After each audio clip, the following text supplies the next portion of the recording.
Welcome to Viewpoints with Brenda. I'm your host, Brenda Ntambirwechi, and on this podcast, you'll hear plenty of conversations with African professionals, change makers, innovators, influencers, and entrepreneurs from all sectors. My guest today is Juliana Kagwa, the Director of Corporate Relations at Uganda Breweries Limited, a subsidiary of Diageo in Uganda. Juliana is a dynamic business development executive with a wealth of experience acquired over the last 15 years and more from various leadership roles in fast-moving consumer goods companies, ranging from marketing, strategy, commercial, and innovation. More recently, Juliana has taken on the public policy and regulatory affairs function of Uganda Breweries Limited.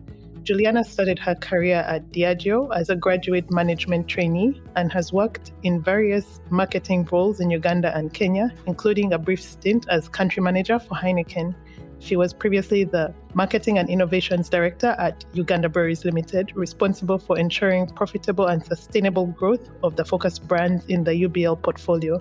To her name are brand innovations like the famous Uganda Waragi flavors and new formats like the 330 milliliter Bell Lager. So Juliana, welcome to the podcast. Thank you for hosting and thank you for having me. You've had quite an interesting career in marketing, given that your university degree was in something completely different. So how and why marketing? Now, I used to answer that question way back when I was still rising through the ranks. I used to say it was the camera, lights, and action in the marketing arena. However, now that I've had the benefit of hindsight, I think what attracted me to marketing as a career or as a profession was two things: the aspect around brands and brand building and how majestic and glorious some of these brands' heritage was.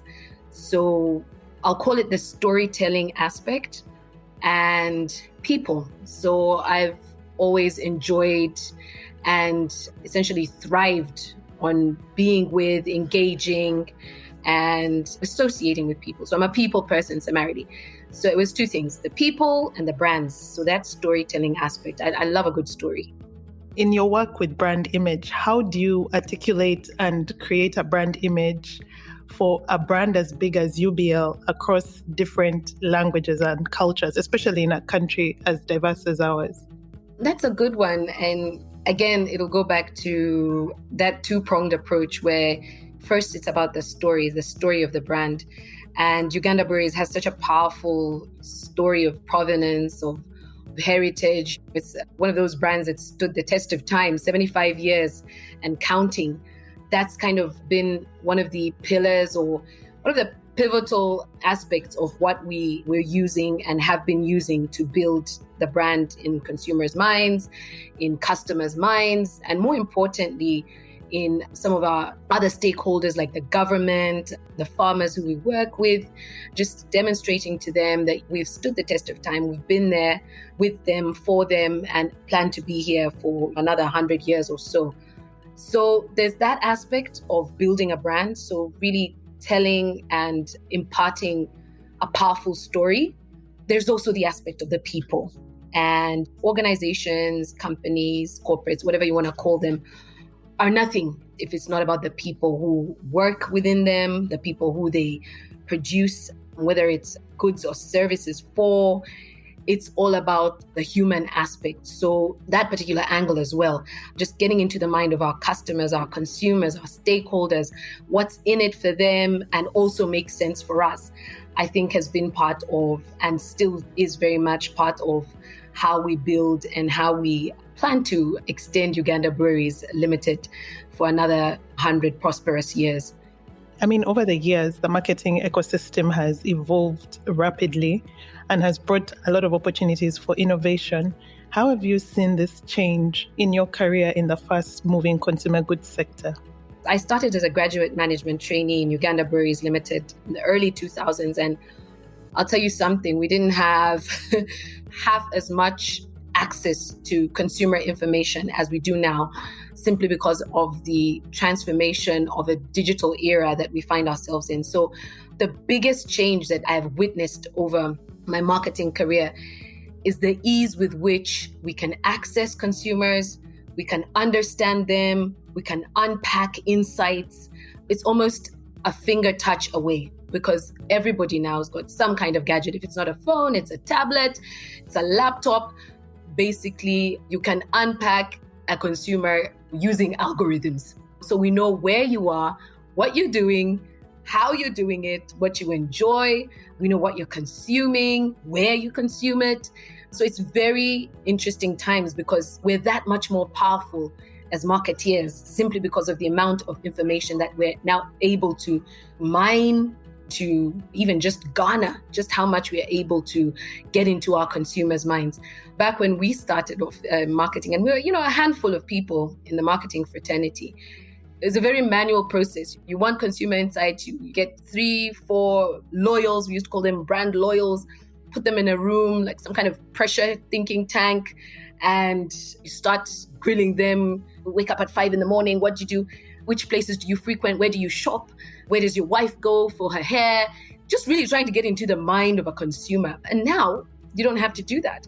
All that stuff is readily available simply by tapping into whichever applications that our consumers are using frequently. So the digital transformation, it has empowered the marketing fraternity more than what it used to be.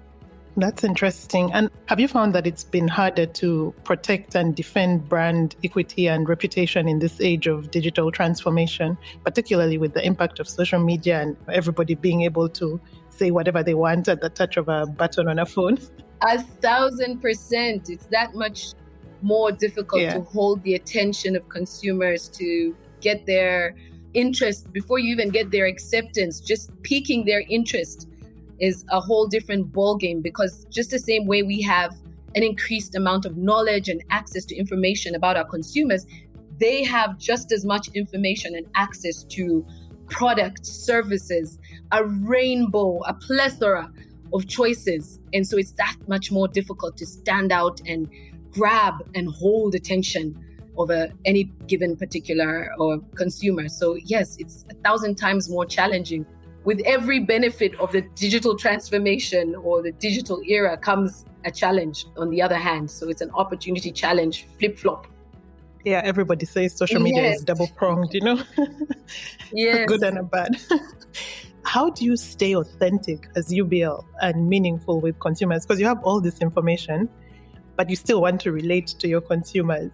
I think it's ingrained or enshrined in some of the values of our business. So at Uganda Breweries Limited, one of our values, aside from the being proud of what we do, being the best at what we do, we also are very passionate about customers and consumers. Essentially, what that means is that in everything we do, we put consumers first.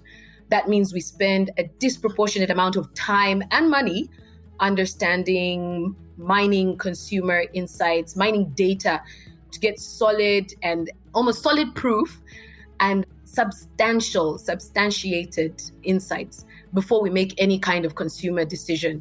Good example is Uganda Waragi. We had a list long of variants, of options and directions we could have taken, we could have chosen. There were things that are so incredible. There was, I think at some point, there was Mulondo on the table as a flavor even. And it took us about 2 to 3 years. I mean, you guys just see the grand launches and the product on the shelf and the magnificent events. And you're like, oh, these guys just woke up yesterday and decided we must do coconut. That thing took us up to 3 or 4 years of planning. Pineapple took us another solid 2 to 3 years.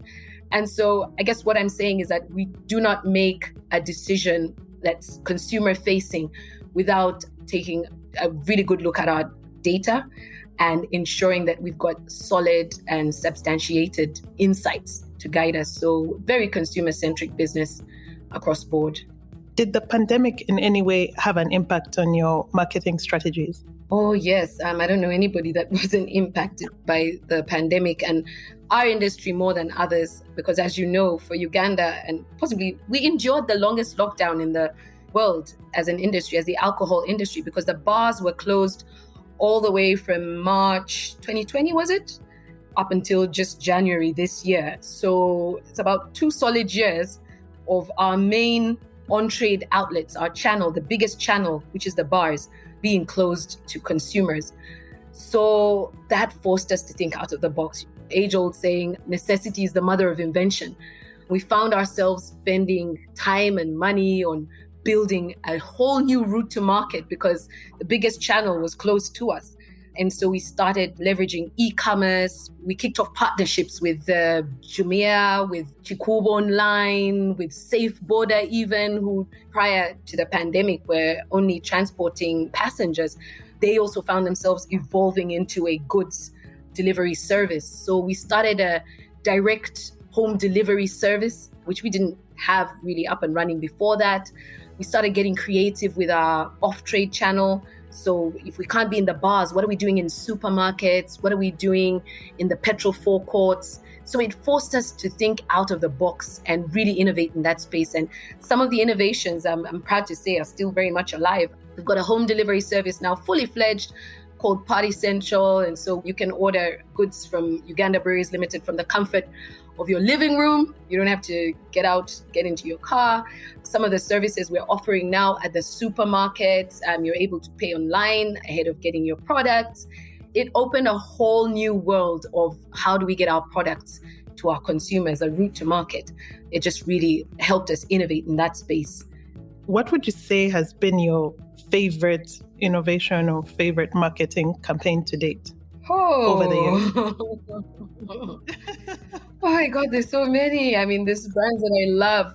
I'll start with one of my favorite campaigns, and then I'll talk about one of my favorite innovations. Campaign that stands out for me to date would be the Smirnoff Nightlife Experience. Back in, I think, the early 2010s there, brand Smirnoff globally was struggling. I think we'd lost a bit of relevance, meaningfulness. Our consumers were so many options. I think that's the time brands like Absolute started taking shape or taking root in the vodka category. Grey Goose, Belvedere, some of those anyway. Those Polish vodkas were taking center stage. And yet Smirnoff, since like the, I think, 19th century, those 1800s thereabouts, was the international cocktail mixer drink. So Smirnoff, they say, started the cocktail revolution across the world. So losing numbers in volume, losing relevance and meaningfulness, our equity was declining. So we started a campaign called the Smirnoff Nightlife. So how do we take the nightlife back? There was all sorts of things that we started to leverage. So it was a very popular flash mob type thing. And so we started doing flash mobs using Smirnoff as a lead for that and just taking over the nightlife across East Africa. I started that campaign when I was in Nairobi, Kenya, working as a brand manager there. And when I came back to Uganda as a marketing manager, we were still running the campaign because it was within the same period. And so just transforming Uganda nightlife, using some of the young and upcoming artists at the time.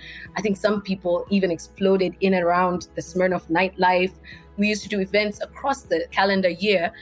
But there was the one big extravaganza, which we used to block off the street between Silk Nightclub way back then and Angenois way back then. I think it hadn't evolved into Governor. And there was a whole street bash along that road. And so anybody worth their salt between the ages of 20 to 35 was on that street in Kampala. And that's one of the ones that I really remember because I think I ceased to be a brand manager. I was a reveler, you know, when you're doing something that you enjoy, possibly even more than the consumers. So yeah, it's one campaign I've really enjoyed. And you know, I'm just waiting for the brand teams of these days to bring it back. I'm ready. Yeah, and then one of my favorite innovations, I'm very passionate about brand Uganda Waragi. I love Uganda Waragi.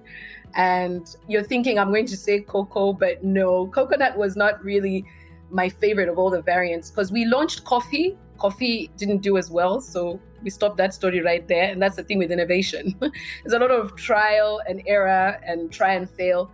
So we withdrew coffee from the market. We hit Uganda with coconut. We never looked back. I remember the campaign, Go Loco for Cocoa. I think it was a runaway success. Up to now, I mean, I see Uganda Waragi coconut everywhere I go. There's not an event, there's not a bar that doesn't have it on the shelf. And then we launched pineapple. Now, pineapple, that was my personal favorite. I eat almost half to a full pineapple daily. Pineapple is one of those things that for me, It resonates with Uganda. It's one of the most prevalent fruits we have and just tastes so awesome. I've never eaten a pineapple anywhere else I've been in the world that tastes like Ugandan pineapples. A lot of times my Kenyan colleagues, they interrogate us. They're like, are you sure you're not injecting sugar into those things? It was very personal when we finally brought Uganda Waragi Pineapple to life and to the shelf. And I remember the campaign line was Hello Sunshine, because it was almost just taking all of the sunshine and the joy and the happiness of Uganda as it is. Uganda Waragi is one of our flagship brands, and putting it in a bottle. So I felt like we're packaging sunshine into a variant of Uganda Waragi. So without a doubt, hands down, for me, Uganda Waragi Pineapple is one of the ones that I'll take away with me. All the brands you've mentioned have been so visible over the years. As I told you about, I think the Smirnoff one in particular, when I was at university or maybe had just finished, there was this thing you guys used to do it's now Kampala Legends. Yes. There was a huge thing for Smirnoff. I remember one night, I think it was a white and red thing. I can't remember the name. Absolutely. Yes, I was there. I even have pictures. I have the pictures to prove it. So yeah, that was Smirnoff taking over the nightlife. Yeah. So you mentioned earlier in the conversation that you started off as a graduate trainee at Diageo. Yes. And now you're a whole director. Mm-hmm. And obviously this kind of been an easy journey. So what would you say have been the most important lessons that you've picked along the way that would help somebody younger who would want to follow in the same path? The lessons, by the way, Brenda, are like a million. Yeah. But for purposes of this conversation, let me narrow them down to about 3 lessons. The first one is around, you start with the end in mind. So being very clear on what your goal and purpose is. It is very difficult to work or perform at any job or role if you cannot see where you're going. And I've seen it with my peers. I've seen it now with people that work with me or for me. It's very easy to get disillusioned if you're not very clear from the start where you want to go. It's that much harder to bring your A game. So, and that's something that I learned from one of the first books I read earlier on in my career, 7 Habits of Highly Effective People, Steve Covey. One of the first 7 habits he's saying, start with the end in mind. Be very clear of your goal and purpose.